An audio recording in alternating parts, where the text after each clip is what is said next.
নমস্কার, আজকের ভিডিওতে আমরা জানবো কিভাবে আমরা যখন মার্কস এন্ট্রি করি তখন অটোমেটিকভাবে এরকম আমাদের কালার এবং তার সঙ্গে সঙ্গে কাস্টম সিম্বল কিভাবে অ্যাড করা যায়।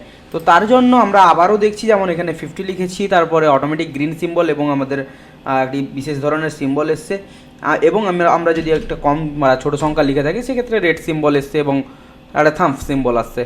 তো এটাকে করার জন্য প্রথমত আমাদের পুরো সেলটিকে বা পুরো কলামটিকে সিলেক্ট করে নিতে হবে। এরপর আমরা কন্ট্রোল প্রেস করে রেখে 1 প্রেস করব, কন্ট্রোল প্রেস করে রেখে 1 প্রেস করব। এরপর কাস্টম নামক যে অপশানটি রয়েছে সেখানে ক্লিক করে নিতে হবে। জেনারেল ক্যাটাগরি যেখানে লেখা রয়েছে অর্থাৎ টাইপের ঘরে ওখানে জেনারেলটিকে মুছে দিয়ে আমাদের একটি কোড লিখতে হবে, যেখানে আমরা প্রথমত থার্ড ব্র্যাকেট শুরু করব। এরপর আমরা যে কালারটা করতে চাইছি সেই কালারটার নাম লিখব, যেমন আমরা উদাহরণস্বরূপ এখানে লিখছি রেড, RED, রেড লিখলাম, থার্ড ব্র্যাকেট ক্লোজ, আবার থার্ড ব্র্যাকেট শুরু করব। এরপর আমাদের ভ্যালুটি দিতে হবে, যেমন আমরা কি করতে চাইছি, কত থেকে কত হলে সংখ্যাটি কি কালার আসবে। সেক্ষেত্রে গ্রেটার দেন ইকুয়াল আমরা দিলাম 30, তারপর দিব আবারও আমরা করে নেব আমাদের থার্ড ব্র্যাকেট ক্লোজ। এরপর 0 লেখার পরে বিশেষ ধরনের সিম্বলটিকে অ্যাড করার জন্য উইন্ডোজ প্রেস করে রেখে আমাদের ডট সিম্বল প্রেস করতে হবে। এখানে আমরা বিভিন্ন ধরনের ইমোজিগুলো দেখতে পাবো, এর মধ্যে থেকে আমরা যে কোনো একটি ইমোজিকে এখানে অ্যাড করে নিব।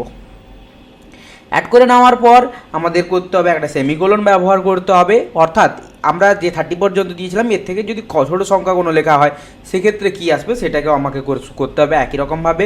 তার জন্য থার্ড ব্র্যাকেট শুরু করলাম। আমরা এর থেকে কম সংখ্যার লেখার জন্য ব্লু কালার আসবে, তার জন্য কোডটি লিখলাম।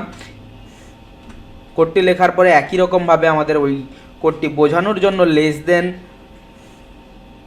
30 করতে হবে।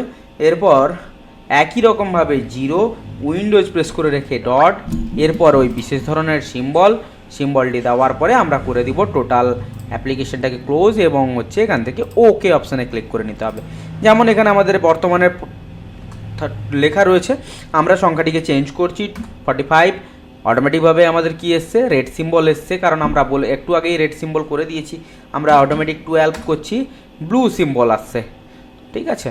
এবং আমরা যদি এখানে টোটাল সংখ্যাগুলোর সাইজটাকে পরিবর্তন করে নেই সেক্ষেত্রে খুব সহজেই প্রত্যেকটি অংশের ক্ষেত্রেই আমরা দেখতে পাবো যে যত বড় সংখ্যা লিখে এন্টার প্রেস করি না কেন অবশ্যই 30 থেকে বেশি হলে সেটা রেড সিম্বলে আসবে, এবং 30 থেকে কম হয়ে থাকলে সেটা ব্লু সিম্বলে আসবে। আমাদের এই ধরনের আরও ভিডিওগুলি দেখতে আমাদের চ্যানেলটিকে সাবস্ক্রাইব করুন, আমাদের ফেসবুক পেজটিকে